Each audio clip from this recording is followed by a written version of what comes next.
I'm Michael Sarnoski. I'm the writer-director of Quiet Place Day One. Initially with New York, I feel like we've seen a lot of kind of New York destruction, New York invasion movies, so I thought it would be fun to play in that sandbox. New York disaster films are like a genre in and of themselves, so it was fun to kind of find a little niche in that.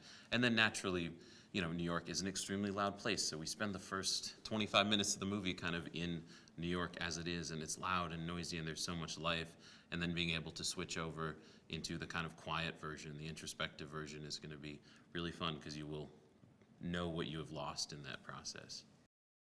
The main thing was just being very focused on her point of view, and so the scares came naturally through that. I tried hard not to like force anything into that. It was just, okay, she's figuring out this world and she's exploring it, and as she figures it out, here are the things that would jump out at her and be upsetting or startling or terrorizing.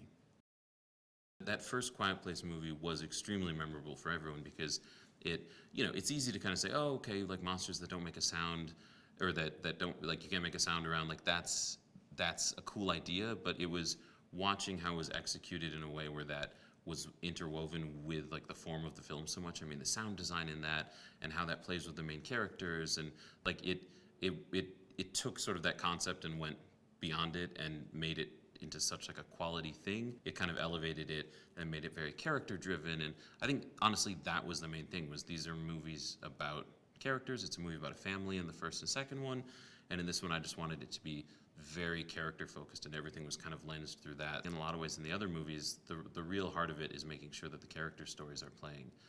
So I kind of wanted to make sure I was honoring that. She brought so much emotion to the character scenes, like the scenes of the dialogue scenes and the scenes where she had to portray so many things that were going on, from terror to sadness, and but then also like she was incredible at like physical performance stuff too. I mean, doing stunt work under the cars and things like that. She can both play very subtle emotional stuff and then just like go do a crazy action scene, which is impressive. I mean, I can't do any of those things. Joe, I mean, the big thing for him was he sent in an audition tape that had just all the kind of sensitivity and warmth and sadness, and he just had something about him that was both like he's both kind of boyish yet also wise beyond his years, and that was really important for Eric. He's got a lot going on. He's kind of traumatized in his own way, but then he also has this kind of wisdom and deep kindness to him. And Joe just kind of has a lot of that very authentically. And he's just been incredible to work with. I mean, he's so young in his career, but he's so talented and so on point with everything he does. And, he's just one of those actors that you can say, like, I just needed a little more of this. And he's like, yep, I know exactly what you mean. I got it. And then he's got it. Like, he's really wonderful to lean on.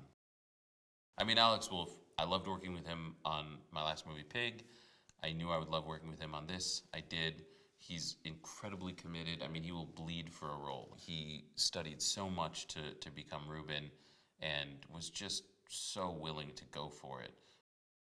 Jerome was incredible to work with. He was he's just a classic actor in the sense of can bring it, like he knows how to turn it on, turn it off, make it happen. I don't know. He was a joy to work with. I was so lucky. I was so lucky to get to work with him. He was wonderful. He can bring so much intensity, but then is still just like the warmest, sweetest person. I mean, he's incredible. He's an incredible talent. I think New York is a central character in this movie. I think everyone in the movie has their own specific relationship to the city. I think the movie plays off of the audience's relationship to the city. I mean, even initially in thinking about this movie, it was about, okay, there are so many movies about New York, especially New York invasion and destruction movies. That's become kind of an iconic cultural thing. There is very much this sense of everyone has their own vision of what New York is. It's kind of relying on the fact that the audience has their own idea of what New York is, and then presenting this sort of specific version that is lensed through Sam's character.